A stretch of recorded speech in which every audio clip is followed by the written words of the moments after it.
Nous citoyens pour les municipales 2014 à Paris. Donc nous citoyens, nous sommes un jeune mouvement politique. Nous sommes nés en octobre 2013. Nous étions 100 lors de l'annonce de la création du mouvement le 11 octobre 2013 sur Europe 1.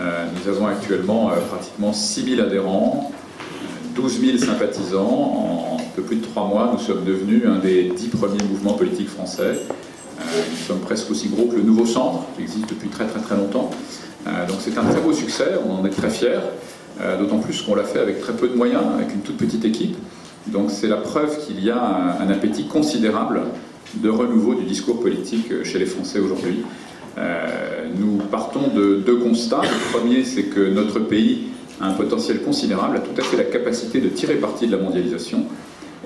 Moi, je m'appuie sur mon expérience personnelle. Je me suis lancé avec des associés, des collaborateurs, 2 fois de suite dans des secteurs dominés par les Allemands et les Américains, et par 2 fois, on a réussi à jouer en Coupe du Monde.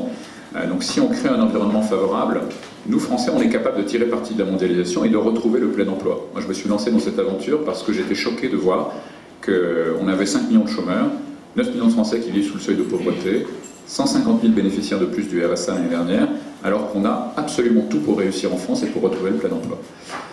Simplement, on vit sur un modèle qui est dépassé, avec un État omniprésent, qui cherche à s'occuper de tout, de façon paternaliste. Et quand on veut tout faire, on ne peut pas tout bien faire, donc il y a beaucoup de gaspillage, des gaspillages à tous les étages de l'appareil administratif qui sont dénoncés régulièrement, pas que par nous d'ailleurs, par beaucoup de gens et par la Cour des comptes en particulier. Et maintenant aussi par le Président de la République, on s'en félicite et on ne peut que l'encourager dans ce discours. Et donc par rapport à cette situation, il y a évidemment des tas de conséquences négatives pour les Français. Le chômage, j'en ai parlé, mais aussi l'avalanche d'impôts qui décourage tout le monde, qui assomme le pouvoir d'achat, y compris celui des plus modestes. On croise des gens qui gagnent 20 000 € par an et qui payent 4 000 € de taxes foncières et de taxes d'habitation. Et puis des impôts qui découragent tous ceux qui entreprennent aussi, qui tirent la machine économique. Artisans, commerçants, professions libérales, chefs d'entreprise. L'avalanche réglementaire aussi. Donc toutes sortes de conséquences qui font que les Français aujourd'hui ont un peu démissionné. Ils sont plus pessimistes que les Irakiens. 80% des jeunes Français ont envie de chercher un job à l'étranger en sortant au mois de juin. Et puis bien sûr, beaucoup de Français ont envie de se réfugier dans le vote Front National ou des votes populistes.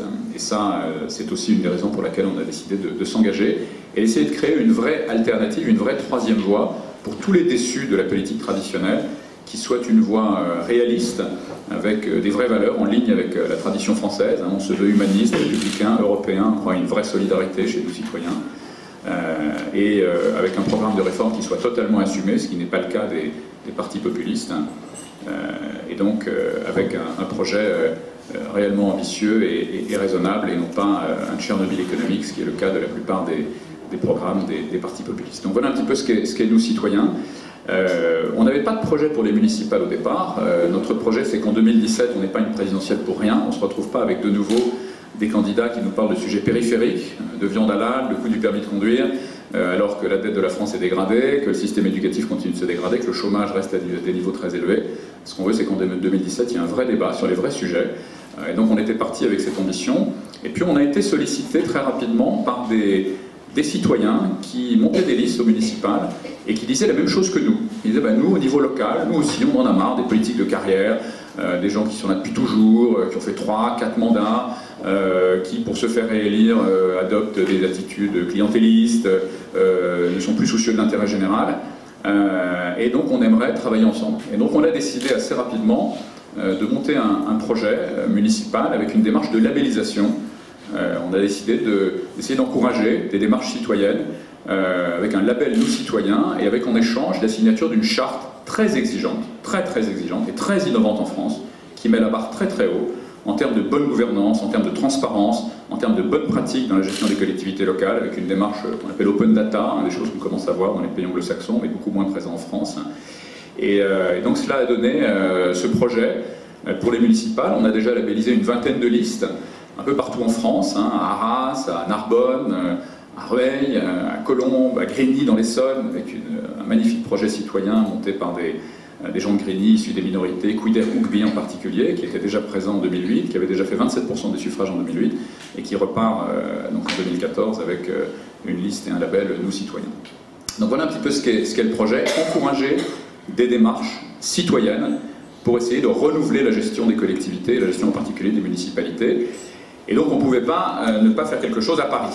Et donc on vient vous présenter ce matin ce que nous faisons à Paris. Jusqu'à Paris, dans un certain nombre d'arrondissements, on a été approché aussi par des listes citoyennes, par des gens qui ne sont pas des professionnels de la politique, à tel point d'ailleurs que 2 d'entre eux n'ont pas pu nous rejoindre ce matin, puisqu'ils ont un vrai métier par ailleurs. Il y en a un qui est à la direction de la communication d'Orange, et comme vous le savez probablement, Orange a un certain nombre de soucis actuellement, et donc des soucis de communication en particulier. Il y a une centaine de millions de données qui ont été volées, qui ont été détournées il y a quelques jours. Donc il s'agit de Benoît Pernin, qui est candidat dans le 12e, donc qui s'occupe de ce problème chez Orange. Et puis Christian Leroux, qui monte une liste dans le 7e arrondissement, qui est le bras droit de Jean-Paul Delevoye et qui avait aussi une obligation professionnelle ce matin. Mais donc les autres sont là, pourront s'exprimer tout à l'heure. Donc on aura Anne Le Breton dans le 4e arrondissement, Benoît Meruet dans le 13e, Bertrand Vial dans le 15e, Valérie Sachs dans le 16e et David Pierre Bloch dans le 18e.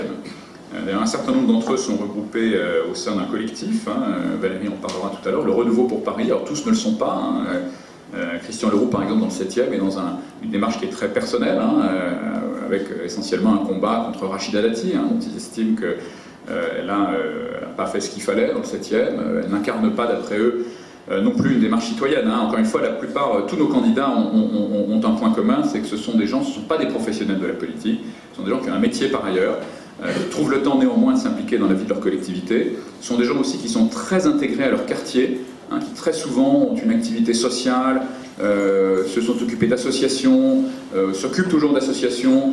Donc ce sont des gens à la fois qui ne sont pas des professionnels de la politique et qui sont très intégrés dans la vie de leur quartier, donc très crédibles quand ils viennent parler des problèmes des habitants de leur arrondissement. Et ça, c'est vraiment le point commun de tous les citoyens qui sont rassemblés sur ces listes citoyennes qu'on a décidé de labelliser à Paris. Donc voilà un petit peu en quelques mots le projet. Je vais laisser la parole à Thomas Oudaille, qui est notre délégué général, qui va vous parler plus en détail de cette charte, donc de la charte je dirais générique qu'on a conçue pour la France et pour les communes françaises, et puis de sa version spécifique pour Paris, puisque comme vous le savez probablement, le maire d'arrondissement à Paris n'a pas tout à fait les mêmes prérogatives qu'un maire classique, et donc on a conçu une charte spécifique pour les arrondissements parisiens. Voilà, merci.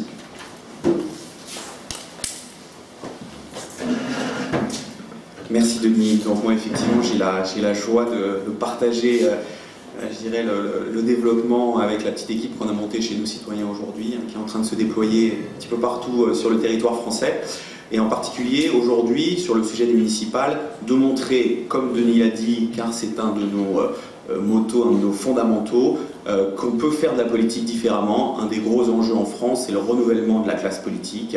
Vous connaissez aujourd'hui le système dans lequel on vit.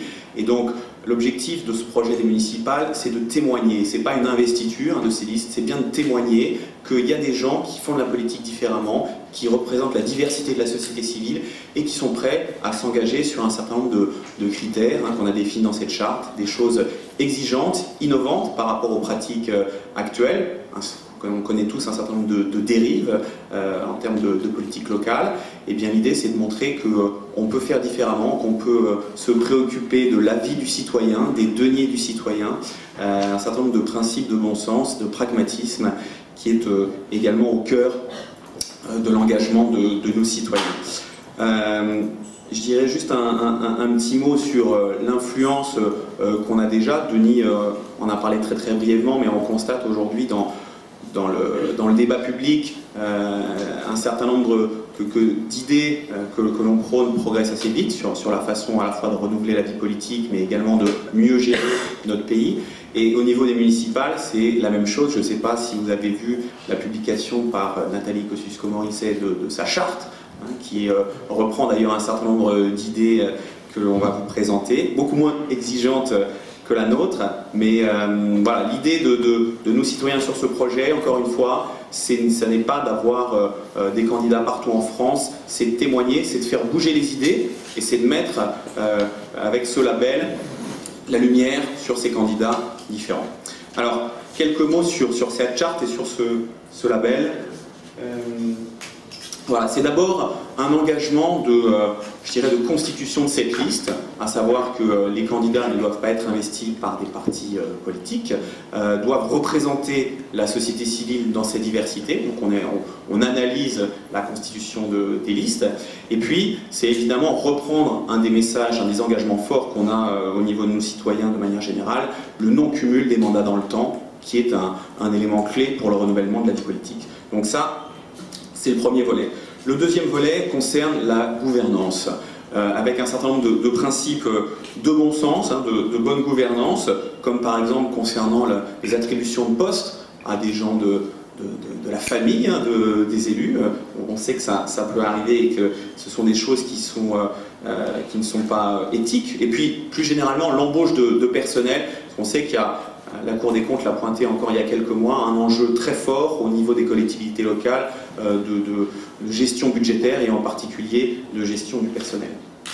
Alors, un des enjeux, c'est évidemment aussi la constitution des commissions et comment on fait pour avoir, par exemple, des attributions de logement ou d'autres services municipaux qui soient faits de façon démocratique, objective et qui n'obéissent pas à des règles de copinage ou autres, comme ça peut arriver. Un autre volet est un volet sur la performance de la gestion municipale. Je ne sais pas si vous êtes déjà amusé à essayer de regarder les comptes de la mairie de Paris ou d'autres un petit peu en France. Ce qu'on constate, c'est que beaucoup de données existent, en particulier sur le site du ministère des Finances, mais sont très peu accessibles aux citoyens. Donc nous, on veut prôner cette démarche d'open data avec une manière proactive de communiquer auprès des citoyens sur un certain nombre d'indicateurs. Alors, concernant les mairies d'arrondissement, ce sera beaucoup sur des indicateurs de services rendus, concernant par exemple les crèches, la gestion des écoles, et donc on a défini des indicateurs de performance. Puis évidemment, au niveau de la mairie de Paris, puisque c'est aussi un point très important, ce sont des indicateurs de gestion des ratios en matière d'investissement par nombre d'habitants, de coûts de fonctionnement. Un autre volet important en matière de transparence concerne les mandats. Et évidemment, nous prônons un non-cumul des mandats et de fonctions rémunérées en même temps pour montrer que être maire d'une commune d'une certaine taille en particulier, c'est un job à plein temps et il n'est pas normal d'avoir d'autres, en tout cas en nombre important, d'autres rémunérations et d'autres mandats. Un point symbolique, mais qui était important à pointer également pour montrer que les élus s'engagent à respecter les deniers des citoyens, concerne la publication des notes de frais des élus, que l'on demande aussi dans cette charte. On a enfin un volet lié au programme. Alors évidemment, nous, on ne rentre pas dans le détail des programmes politiques des candidats. On est vraiment sur ces principes de bonne gouvernance et de bonne gestion. Néanmoins, on considère qu'il y a quelques éléments clés qui sont valables pour l'ensemble des communes de France et qu'il faut respecter, sur lesquels les candidats s'engagent. C'est d'abord une trajectoire d'imposition claire, affichée, si possible à la baisse, compte tenu des enjeux aujourd'hui de budget et de finances publiques. Le deuxième volet, ce sont des mesures concernant l'emploi, l'attractivité, l'entreprise, qui sont au cœur des messages aussi de nos citoyens pour redonner de la dynamique à la France, des mesures de lutte contre l'exclusion, et puis enfin le volet qui est au cœur aussi de l'ADN de nos citoyens concernant la participation des citoyens. Donc on a défini un certain nombre de mécaniques pour que dans certains cas, je dirais d'investissement par exemple sur des projets significatifs, les citoyens soient à chaque fois consultés, et puis que de manière, je dirais parallèle, quand un certain nombre de citoyens décident de s'emparer d'un sujet et que la municipalité s'engage à pouvoir mener une consultation selon un certain nombre de règles qui sont définies précisément dans la charte que vous avez. Donc voilà, je reste sur ces grandes lignes aujourd'hui. On pourra répondre à vos questions de manière plus précise sur un point ou un autre. Et j'aimerais maintenant donner la parole aux candidats qui ont accepté d'être présents aujourd'hui pour nous dire quelques mots sur sa vision citoyenne des enjeux de cette municipale. Valérie Sachs.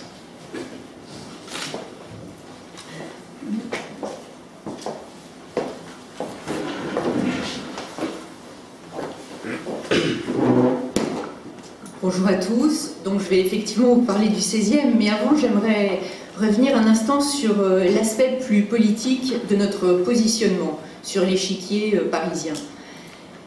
Nous ne sommes pas, comme beaucoup de journalistes l'ont dit ces dernières semaines, nous ne sommes pas des dissidents.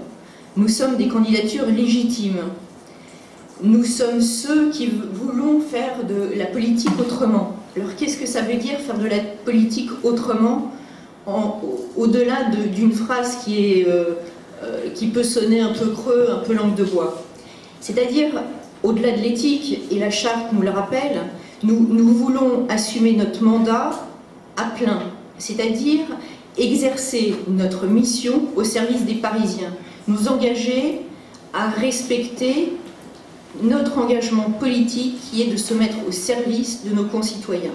Donc c'est refuser les clivages partisans traditionnels a priori. C'est se dire que la juste mesure, c'est la mesure d'intelligence. C'est pas dire l'opposition propose, la majorité refuse, la majorité propose et inversement. Donc je souhaite que ça soit le message. Nous sommes légitimes, nous sommes responsables, nous exercerons notre mandat et nous sommes un vote utile. C'est-à-dire que nous sommes les voix à minima du second tour. Nous sommes les voix qui allons faire gagner Paris. Pour revenir plus précisément au 16e, j'ai l'honneur de conduire dans le 16e arrondissement une liste citoyenne, une liste qui va incarner notre arrondissement, et une liste aussi qui incarne une certaine modernité. C'est nous avons à bord désormais les entrepreneurs. Et je salue Denis Jacquet qui vient de nous rejoindre. C'est l'entreprise, l'entrepreneur qui vient en politique. Donc c'est peut-être contre nature pour les politiques qui sont des politiciens à temps plein, mais pour nous c'est une vraie nouveauté. C'est un gage d'expertise, c'est un gage aussi de se dire que nous allons envisager notre mission autrement. Nous allons être poussés à faire les réformes que l'agenda politique retarde constamment. Donc le 16e. Le 16e est un arrondissement différent, souvent marginalisé, parce que trop de faits sont penchés sur cet arrondissement. Néanmoins, l'arrondissement change. Au dernier recensement, il y a 11% d'habitants nouveaux. Donc c'est un renouvellement de gens beaucoup plus jeunes, de familles qui viennent s'installer dans l'arrondissement, parce que le mètre carré n'est pas forcément plus cher qu'ailleurs, les appartements sont plus grands, et élever des enfants dans le 16e, c'est aussi un gage d'excellence pour l'enseignement des enfants. Donc nous, notre ambition, c'est de faire du 16e arrondissement, non plus ce qu'il a été cette dernière mandature sous la direction de notre maire Claude Goisienne, qui en a fait une forteresse retranchée de droite assez clivante, en disant nous sommes le dernier bastion contre l'oppression socialo-communiste. Nous voulons ouvrir le 16e à une vraie modernité.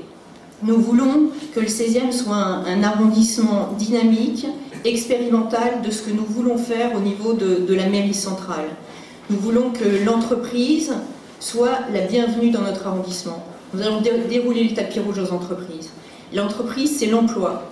On veut rompre avec la tradition de la mairie de Paris et 2 dernières mandatures sous l'ère de la Noé, de dire les contrats aidés, quels qu'ils soient, contrats de génération, d'avenir, tout ce que vous voulez, c'est la solution. Ça n'est pas la solution, à la limite, c'est contre-productif. Donc nous voulons, comme vous le savez tous, l'emploi, ça ne se décrète pas. On doit créer les conditions d'un écosystème favorable à l'entreprise. Donc nous allons essayer de trouver les moyens de faire de ce 16e arrondissement une sorte de zone franche où nous allons faire en sorte que les rigidités, les faiblesses nationales françaises ne nuisent pas à l'implantation des entreprises et donc de l'emploi de notre arrondissement. Nous avons évidemment un volet aussi de proximité, la défense des marchés découverts, la sécurité évidemment, une politique de logement, mais le logement dans l'arrondissement doit être tous les citoyens qui peuvent bénéficier d'un logement social, il faut que je le dise ultra politiquement correct, à notre sens, doivent être des gens qui résident ou alors qui travaillent dans l'arrondissement. Je pense que c'est une clause essentielle de notre programme. Nous allons évidemment aussi traiter de tout ce qui est des nuisances comme les crottes de chiens, etc. Mais ça, ce n'est pas l'essentiel de notre objectif. Nous allons essayer de quitter ces sujets de proximité pour essayer de se mettre au niveau de la problématique nationale et de la problématique grand parisienne et au niveau de la mairie centrale. Quelle maire nous voulons pour une ville-monde, pour une ville qui est dans la compétition internationale? Quel est ce maire qui peut gérer ce genre de contraintes? Être à la fois global, dans une économie globalisée, la métropolisation de l'économie veut bien dire ce que ça veut dire, et c'est le cas de Paris. Paris, pour qu'elle reste dans la course en tête des capitales des villes-mondes, il faut absolument qu'elle reste dans la course à l'innovation. Or, l'innovation coûte excessivement cher. Donc, il faut qu'on ait un maire de Paris qui soit en capacité de comprendre cette problématique-là et d'avoir le charisme suffisant pour outrepasser finalement les compétences qui lui sont attribuées et de dire que le poids politique d'une ville comme Paris est suffisant pour attirer les capitaux internationaux. Donc comment attirer les capitaux internationaux? Comment innover, continuer à innover, alors qu'on sait très bien que le budget qui vient d'être voté, sur lequel je me suis opposée, a un problème, non pas en 2014, mais en 2015. En 2015, compte tenu de ce qu'on voit et de ce qui a été voté, les investissements vont être très difficiles à maintenir. Et même, on va devoir baisser la dotation investissement. Donc, comment allons-nous gérer la ville? Certains vous disent, on va baisser les impôts locaux. Je pense que on peut effectivement, dans le symbole, peut-être 10%, mais ça coûterait très cher et à mon avis, c'est pas forcément un message à donner. La vraie bonne question, c'est de se dire, avec ces 8 milliards d'euros, avec le potentiel d'une ville comme Paris, une Ferrari que Delanoë a conduit comme une 2 chevaux, qu'est-ce qu'on peut faire? Et comment on peut faire en sorte de retrouver des marges de manœuvre réelles? C'est-à-dire que l'endettement, qui est colossal, mais pas, pour une ville comme Paris, n'est pas énorme. C'est pas ça qui va plomber l'avenir de Paris. Mais comment résoudre un peu cette dette et garder les moyens d'investir et de faire de Paris une capitale du XXIe siècle? Comment mieux gérer la ville? Comment la rendre vivable pour tous? Comment aussi garantir à la fois cette qualité de vie et cette ambition pour Paris et pour la France, puisque Paris et le Grand Paris, c'est le moteur de l'économie française. C'est 30% du PIB, c'est essentiel, dont 10% sont redistribués à la province. Donc on n'est pas uniquement dans une vision purement parisienne, on est aussi dans une vision nationale. Quand Paris va bien, la France va bien. Donc on a une ambition pour Paris, on a une ambition pour le 16e, certains de ma liste sont là, donc je voudrais les remercier, mon ami toujours, on soutient toujours Antoine Moss, mon directeur de campagne, toujours à mes côtés, et puis bien sûr, bienvenue à Denis et aux entrepreneurs dans l'arrondissement. Donc on a une ambition, on a besoin de faire nos 9000 voix, on sera au second tour, on sera au Conseil de Paris, et nous aurons un groupe au Conseil de Paris en 2014. Merci. Merci Mélanie. David Pierre-Bleu.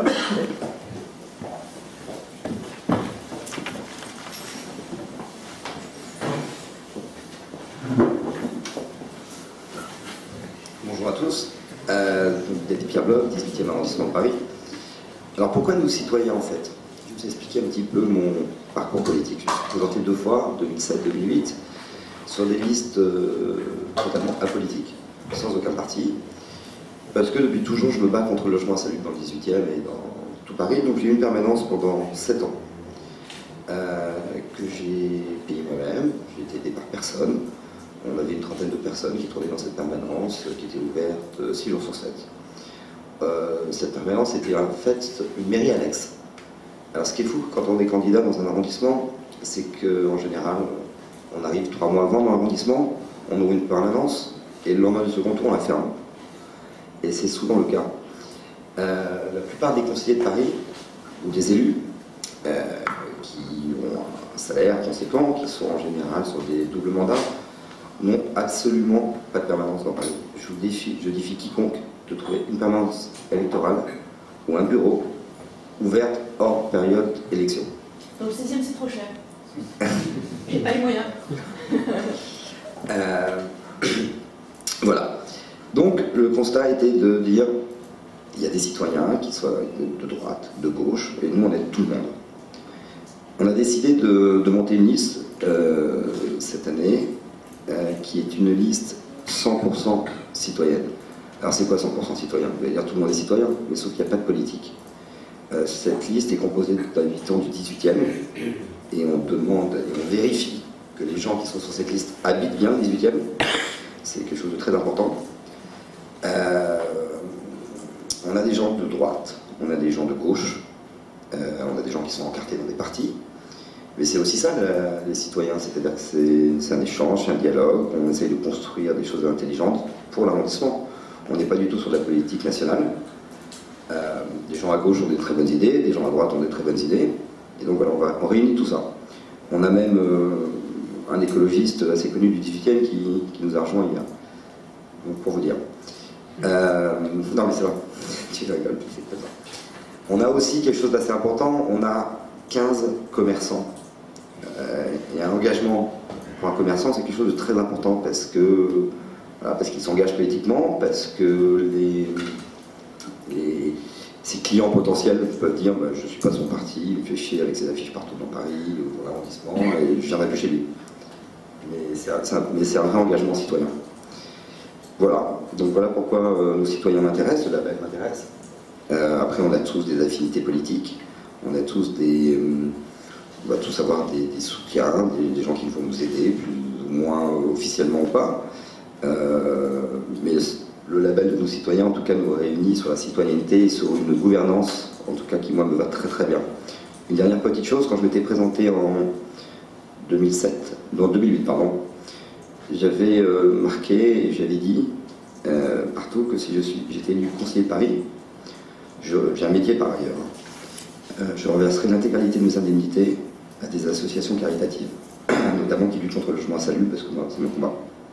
Et là, j'ai eu des appels de beaucoup de monde, de droite, de gauche, de différents partis.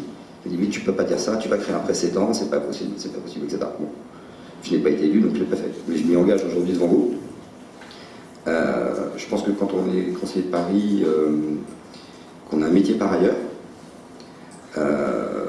voilà, je pense que ce serait bien de reverser à des associations, à ce qu'on veut, son salaire, enfin, ou en tout cas une partie de son salaire.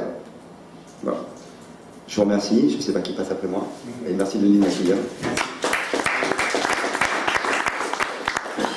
Anne, je vous reprends.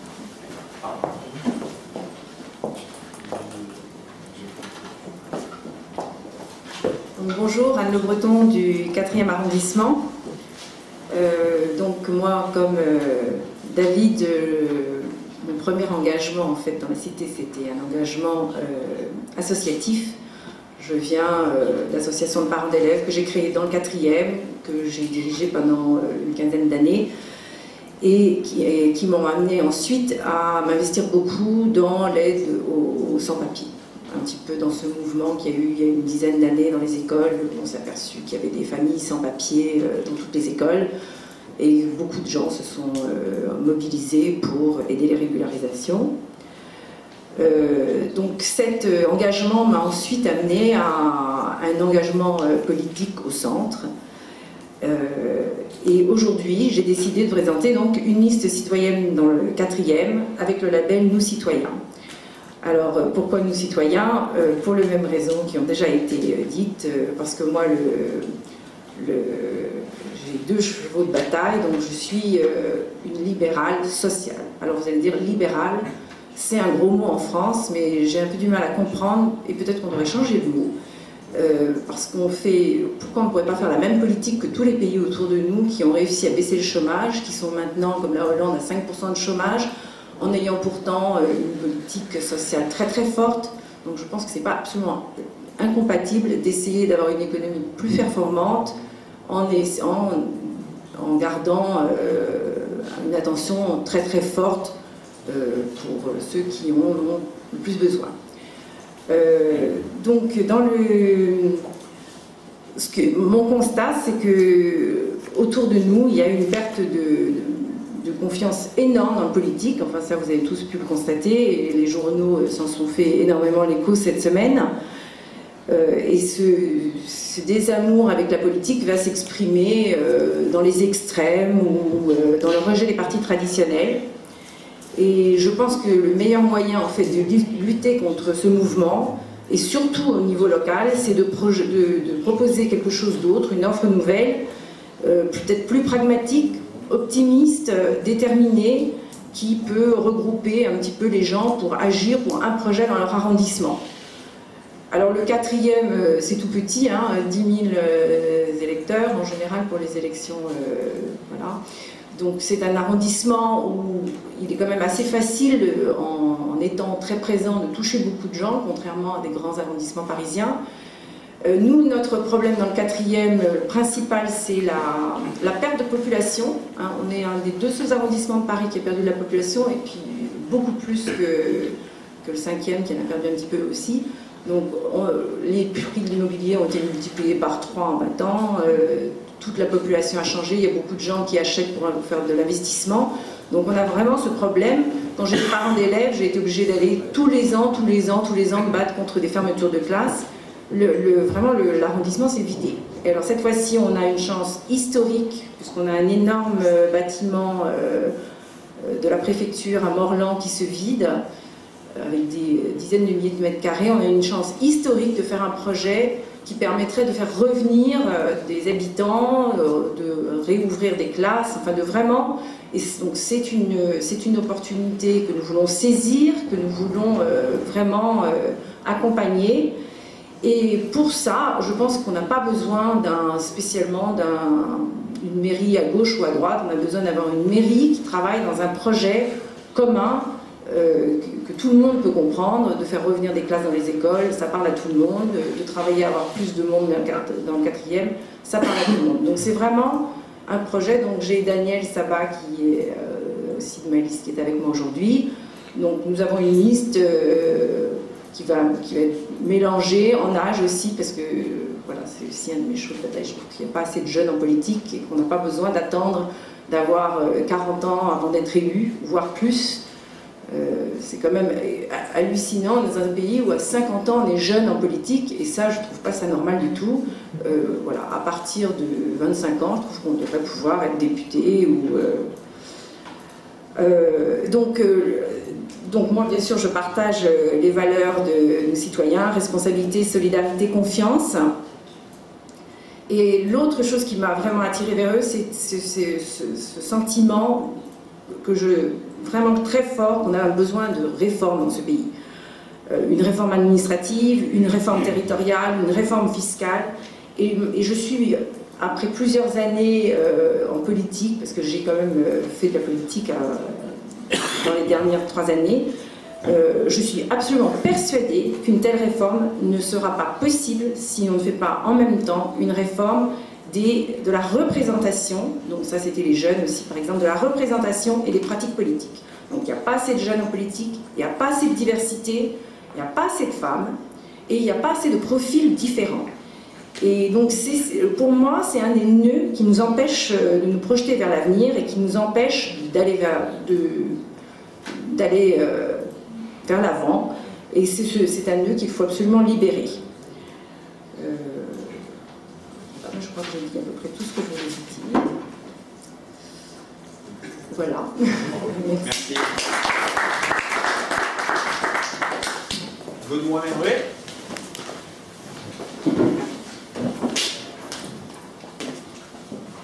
Sophie, je vais devoir m'éclipser dans quelques minutes. Je vous laisserai traiter les questions avec le reste de l'équipe et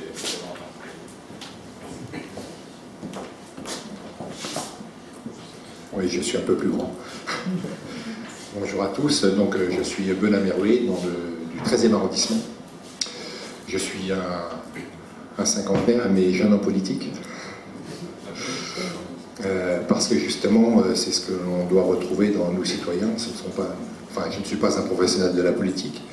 J'ai une expérience du public et du privé, ce qui me permet d'avoir un horizon extrêmement ouvert et mieux comprendre les difficultés de notre vie aujourd'hui. Alors, la difficulté pour Paris, c'est que les maires d'arrondissement ont très peu d'autonomie, donc il est difficile d'établir un véritable projet pour un arrondissement. Forcément, ça doit s'inscrire au sein d'une équipe parisienne, et c'est pour ça que travailler avec Valérie Sachs, c'est quelque chose de très intéressant, parce qu'il faut que les maires d'arrondissement travaillent ensemble pour un projet commun. Un maire d'arrondissement tout seul ne peut pas faire grand-chose. Néanmoins, j'ai avec mon équipe quelques projets pour notre arrondissement. Alors le 13e arrondissement est un grand arrondissement, ce n'est pas le plus grand, je crois que c'est le 15e. 175, 180 000 habitants, de la gare Saint-Lazare au stade Charletti, en passant par le quartier asiatique, les buts aux cailles, l'hôpital Pitié-Salpêtrière, les facultés d'hydro. Donc c'est un... Pardon ? La gare, c'est pas Saint-Lazare. Oui, c'est pas Saint-Lazare, c'est parce que je prends souvent le train à la gare Saint-Lazare, mais c'est gare d'Austerlitz, sur le bord du Seine, tout à fait. Autant pour moi. Donc c'est un arrondissement qui est extrêmement hétérogène. La priorité pour moi, c'est effectivement, nous sommes en crise. La solution ne peut venir que par les entreprises. Qui dit entreprise dit emploi. Par exemple, nous proposons que dans le quartier Peuplier-Rungis, nous installons une zone artisanale pour TPE, PME, qui pourrait proposer sur Paris, enfin sur l'arrondissement et aussi sur l'ensemble de Paris, des solutions de service aussi bien un plombier que pour aider les malades. L'intérêt de mettre une zone comme ça vraiment sur Paris, c'est qu'aujourd'hui il y a beaucoup de ces petites entreprises qui sont en banlieue, donc qui viennent en voiture, donc qui saturent les transports. Donc là on pourrait tout à fait imaginer que ces gens-là travaillent sur Paris et habitent aussi sur Paris, puisque dans le 13e arrondissement nous avons beaucoup de logements sociaux. Sur le logement social, je voudrais dire un mot. Dans un de mes précédents emplois, quand je travaillais dans les ressources humaines, j'étais responsable du 1% logement, qui s'appelle maintenant Action Logement. Et j'avais de grandes difficultés pour trouver des logements pour nos salariés. Et j'en avais certains qui dormaient dans leur voiture. Donc effectivement, c'est un réel problème. Néanmoins, on s'aperçoit aussi sur Paris qu'il manque la classe intermédiaire. Beaucoup de logements sociaux, mais pas de classe intermédiaire. Sur l'attribution des logements sociaux, il y a, je pense, quelque chose à revoir. C'est une fois qu'un logement est attribué, il ne doit pas être attribué à vie. Il n'est pas normal, par exemple, qu'une personne qui gagne 7 000 € par mois, ou un peu plus de 7 000 € par mois, continue à habiter un appartement de 100 mètres carrés, limite 5e arrondissement, en ne payant que 1 millier d'euros environ. Donc ça veut dire qu'au cours d'une carrière professionnelle, on peut habiter un logement social, mais que par la suite, en fonction de l'évolution, il faut le quitter. Cela permet un turnover plus important et de pouvoir aider effectivement ceux qui en ont besoin. Alors, ce que j'aime avec nous citoyens, c'est que justement, lorsqu'on va sur des marchés contractés, par exemple, on discute avec les gens, on sent une grande lassitude des citoyens. Cette lassitude, elle se constate lorsqu'il y a des votes par un fort taux d'abstention. Les politiques actuelles ne répondent pas aux demandes des citoyens. Aujourd'hui, c'est essentiellement de la magouille-fripouille. On place nos petits amis à droite et à gauche, et les états-majors nationaux prennent un pouvoir énorme. Exemple sur Paris, ce sont les états-majors nationaux des grands partis qui ont décidé des attributions des places éligibles. Très loin de la préoccupation locale. Or, les élections municipales sont les seules élections vraiment locales. Donc, il faut redonner du pouvoir à ceux qui sont locaux. De plus, avec nous citoyens, ce qui est intéressant, c'est cette politique de transparence, ce non-cumul des mandats pour éviter que nous ayons des politiciens qui ne cherchent qu'une rente. Et on trouverait par là des citoyens qui sont vraiment au service des citoyens et non à leur service. Enfin voilà, j'ai derrière la tête un projet, mais qui ne me concerne pas dans le 13e, mais pour Paris. Je fais pas mal de sport et j'aimerais bien que Paris organise les Jeux Olympiques. C'est un projet qui peut rassembler effectivement l'ensemble des citoyens, quelle que soit la couleur politique. C'est un projet qui peut relancer les infrastructures, qui peut relancer les infrastructures hôtelières, car ce serait par exemple bien que du côté de la gare d'Austerlitz, j'ai bien dit le nom, on puisse installer un quartier hôtelier parce que Paris manque d'hôtels. Ces Jeux Olympiques donc, permettent de réunir tout le monde, ça relance les infrastructures aussi de transport, parce que Paris en a besoin, mais quand je dis Paris, je dis Île-de-France évidemment. Donc c'est vrai que moi j'aimerais bien qu'il y ait les Jeux Olympiques sur Paris et je suivrai la personne qui voudra bien organiser ça. Par ailleurs, je suis aussi, en plus de mon boulot, je suis comédien amateur. Je fais partie d'une troupe de théâtre dans le 13e arrondissement. Je suis aussi au conseil d'administration. Et dans une troupe du 13e arrondissement, on ne peut pas jouer dans le 13e arrondissement. On est accueillis dans d'autres arrondissements pour jouer et je trouve ça dommage que l'on doive présenter nos pièces dans le 20e, dans le 11e, mais pas dans notre arrondissement. Donc on a 175 à 180 000 habitants, c'est quand même triste de ne pas pouvoir jouer sur place. Voilà, je vous remercie.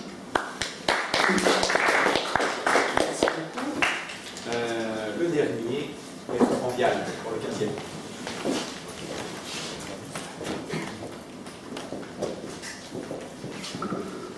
Bonjour tout le monde. Donc Bertrand Vial, je suis en effet habitant du 15e, je suis un peu plus petit. Si Benoît a besoin d'un théâtre, bien sûr, nous en avons plusieurs dans le 15e, on sera heureux de pouvoir t'accueillir parmi nous. Donc je suis habitant du 15e depuis 1974. Actuellement, je suis entrepreneur, j'ai une entreprise que je partage avec 3 autres associés. Et j'ai la spécialité reconnue en entreprise du retournement en entreprise. C'est-à-dire de prendre des entreprises qui ne vont pas très bien et de les emmener vers d'autres cieux, d'autres horizons, et de les redévelopper et de leur redonner une seconde vie. Et fort de cette expérience, fort d'un temps d'écoute et de partage avec les habitants du 15e, sentant, je dirais, un certain mal-être, je me suis dit, mais pourquoi je consacre toute mon énergie à l'entreprise et pourquoi je ne la consacrerai pas un peu à ceux qui m'entourent. Bien sûr, je suis impliqué dans des associations, mais la dimension n'est pas la même et elle est forcément un peu plus limitée. C'est ce qui m'a amené progressivement à réfléchir avec tout un groupe, à participer au conseil de quartier. C'est vrai que le 15e arrondissement est un très grand arrondissement. C'est le plus grand de Paris. Plus grand également, il paraît, en taille, même si le 16e l'est avec son bois. Mais voilà, le plus grand arrondissement de Paris. Pour vous le situer, il va de la tour Montparnasse avec sa gare jusqu'à la statue de la Liberté, donc jusqu'à la Seine. Et puis sur l'axe nord-sud, de l'école militaire et du Champ de Mars jusqu'au parc des expositions, à l'héliport. Et donc en faisant déjà rien que ça, on s'aperçoit de la diversité de cet arrondissement qui a à la fois une gare, un port, un héliport, un parc des expositions. C'est le 2e plus grand parc des expositions en fréquentation d'Europe, qui va d'ailleurs être totalement rénové. C'est un beau projet, il va falloir l'accompagner, mais l'accompagner pas en tant que projet d'ailleurs, l'accompagner également par rapport à la population qui l'entoure, et ça sera important. Un projet n'est bon que par le soutien qu'il trouve localement. Voilà, donc un arrondissement très très vaste. Deuxième caractéristique de cet arrondissement, il s'est beaucoup transformé en quelques années. C'est un arrondissement qui avait, il y a encore une trentaine d'années, 35 ans, une caserne, la caserne duplex, qui a été totalement transformée en logements sociaux. Et finalement, il n'y a aucun commerçant sur toute cette surface. Donc voilà, première interrogation, est-ce qu'il y a un bon équilibre entre le logement et le développement économique?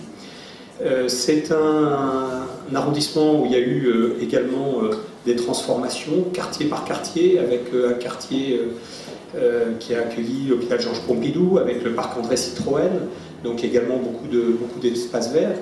Un quartier qui va accueillir bientôt le ministère de la Défense. Et encore une fois, c'était un endroit où il y avait une entreprise qui était des constructions navales et qui, au bout du compte, va accueillir une administration. Donc voilà, équilibre entre l'administration et l'économique, la création de richesse. Alors pourquoi, vous me direz, je m'engage? Je m'engage parce que d'abord c'est le premier engagement que j'ai. Je n'ai jamais été adhérent à un parti politique. Je pense que l'engagement nécessite aussi une certaine maturité quand on veut porter un projet. Et puis, dans une ancienne vie, il y a eu un homme politique qui m'avait beaucoup marqué et qui m'avait dit si on veut vraiment garder son indépendance en politique, il faut être libre par rapport à la politique. Et être libre par rapport à la politique, c'est déjà ne pas en vivre. C'est-à-dire être en mesure de pouvoir exprimer ses opinions sans forcément devoir le faire en fonction de ce qu'attendent les électeurs, mais simplement en fonction d'un projet, d'une vision que l'on essaye de faire partager. Et puis après, si elle n'est pas partagée, on s'en va. Et je crois que c'est important de savoir que l'engagement que l'on prend, tous, que je vais prendre est un engagement risqué et que c'est ce risque que je mesure et que je veux prendre. Je suis en mission, je vais faire une mission, je vais prendre des risques pour faire changer les choses. Ça marche très bien, ça ne marche pas, et ben je souhaite être vraiment sanctionné pour que quelqu'un d'autre fasse un autre projet. Je ne suis pas là pour passer le temps, je suis là pour changer les choses.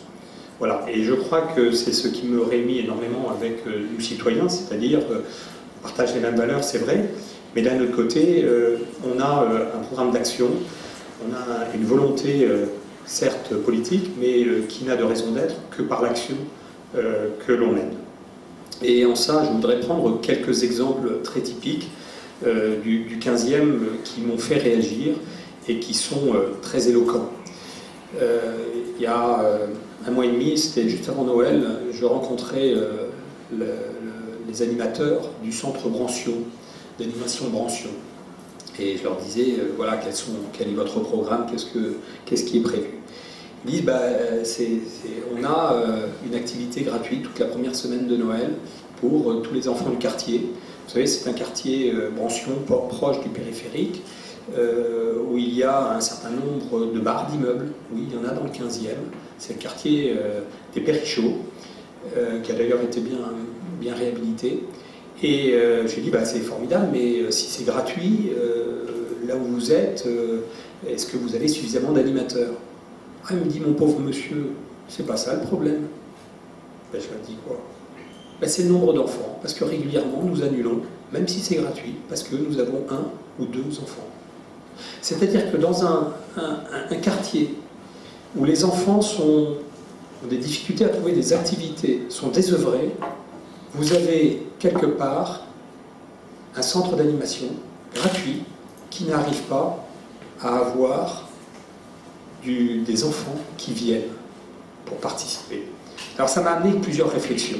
Et je suis désolé de prendre un exemple aussi basique, mais encore une fois, les pouvoirs de la mairie d'arrondissement sont relativement limités, et je pense que c'est par des actions terrain concrets qu'on peut avoir et changer les choses, qu'on peut avoir un certain pouvoir et changer les choses. je me suis dit, mais comment ça se fait? Et là, j'ai été, après, me balader dans les Périchaux avec des personnes de mon équipe, et puis j'ai rencontré des mères de famille. Et je leur ai dit, mais vous êtes au courant? Ils disent, oui, je sais, on m'a distribué un papier, mais je ne sais pas lire, et je l'ai mis à la poubelle. D'accord. Mais quelqu'un vous en a parlé? Non. Et quelqu'un est venu en parler à vos enfants? Non. Et là, je me suis dit, quelle belle chose. Je veux dire, c'est formidable que la ville de Paris, la mairie d'arrondissement, organise ce centre d'animation. Mais au bout du compte, pourquoi? Si finalement, on ne va pas chercher les enfants par la main, si finalement, les agents de la mairie n'accompagnent pas ces projets-là concrètement sur le terrain, eh ben, c'est un coup d'épée dans l'eau et ça ne sert à rien. Et ça, ces exemples-là, je peux vous en multiplier. Dernier point, je suis peut-être un petit peu long, c'est ce que tu me dis. Je vais juste aussi donner un petit exemple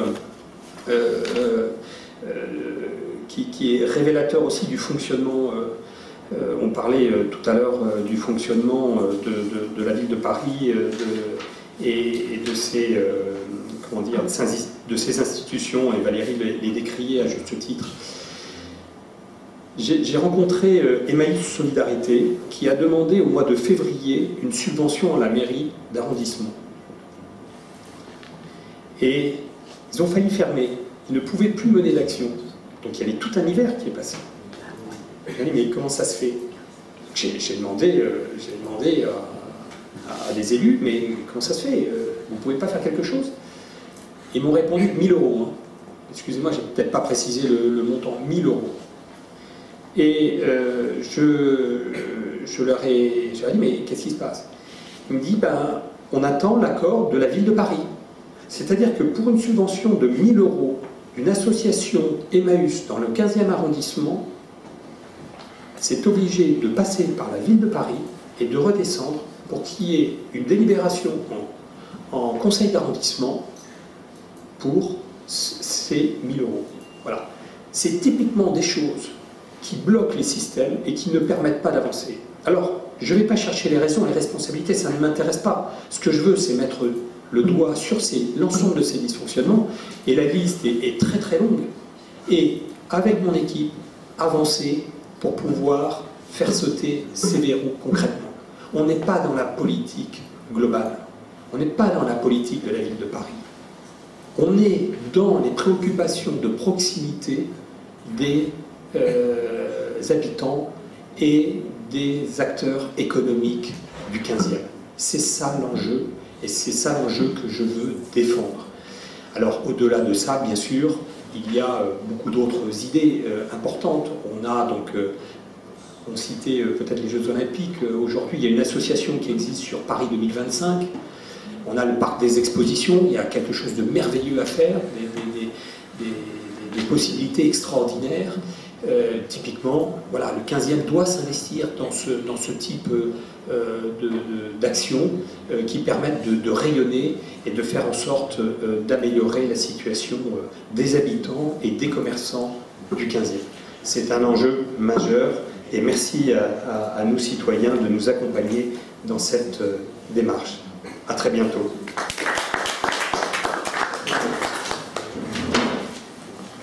Merci Bertrand, merci à tous. Nous sommes à votre disposition, les têtes de liste dans leur diversité. Vous voyez qu'on n'est pas en train de faire de la politique politicienne, on parle de local, on parle d'engagement, on parle de politique différemment. Donc je suis à votre disposition pour répondre de manière je dirais, générale aux questions que vous pouvez me poser sur notre démarche. Je suis journaliste à l'AFP, Mathieu de Master. Je voulais, en fait, j'ai une question sur la première ligne de la charte, non-investiture de la liste par un autre parti politique. Est-ce que ça concerne aussi le label Paris libéré de Charles Becbédé? Parce que j'ai pu comprendre que Becbédé cherchait à parrainer les listes dans d'autres arrondissements que ceux dans lesquels il est déjà. Oui.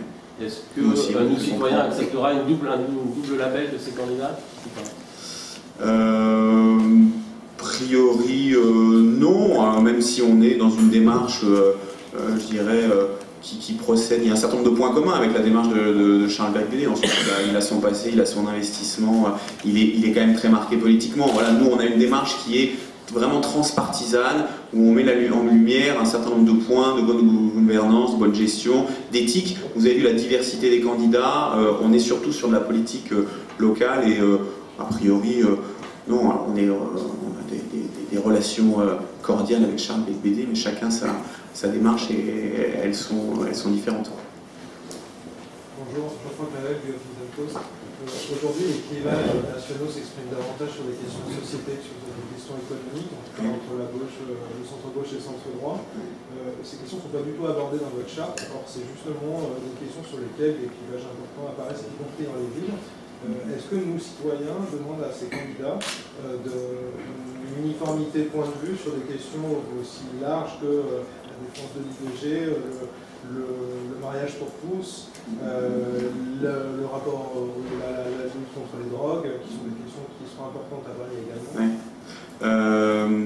Alors, deux éléments de réponse. D'abord, le premier, c'est qu'effectivement, nous, citoyens, dans son ensemble, aujourd'hui, a identifié des priorités de réforme du pays, et nous n'avons pas mis comme priorité ces sujets sociétaux, parce que nous considérons que la priorité, c'est évidemment de réformer l'État, de redonner la dynamique, la perspective.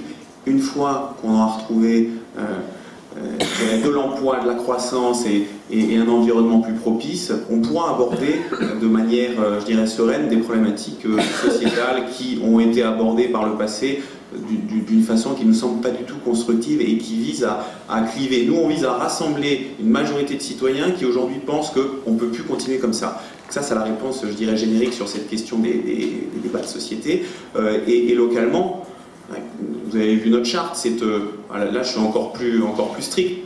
On ne regarde pas, notre enjeu, c'est pas de regarder le programme des uns et des autres, le programme économique ou le programme sur les enjeux de société, même si ce sont des questions très importantes. Encore une fois, c'est pour ça qu'on se positionne un petit peu en dehors de la mêlée comme un observatoire qui labellisons des gens qui s'engagent sur ce qui nous paraît aussi essentiel.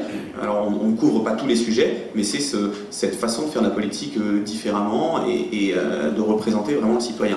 Après, chacun est libre d'avoir ses engagements propres sur ces sujets-là. Je vais reformuler ma question. Si un de vos candidats labellisés s'engage sur ces critères de bonne gouvernance, mais par exemple reprend une partie du programme du Front National sur le refus d'attribuer des subventions à des associations dites communautaires, est-ce que nos citoyens assumera son label?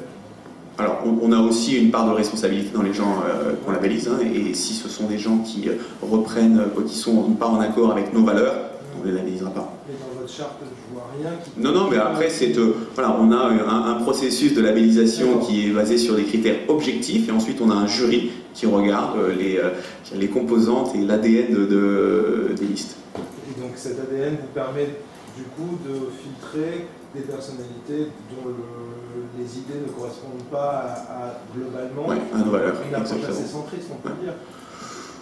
Oui, de bon sens, non, mais on exprime nos valeurs, alors si on peut les appeler centristes, mais effectivement, c'est des valeurs républicaines, c'est l'humanisme, c'est l'ouverture, c'est la confiance, et donc c'est une démarche qui vise à rassembler, et on est plutôt anti-extrême, évidemment.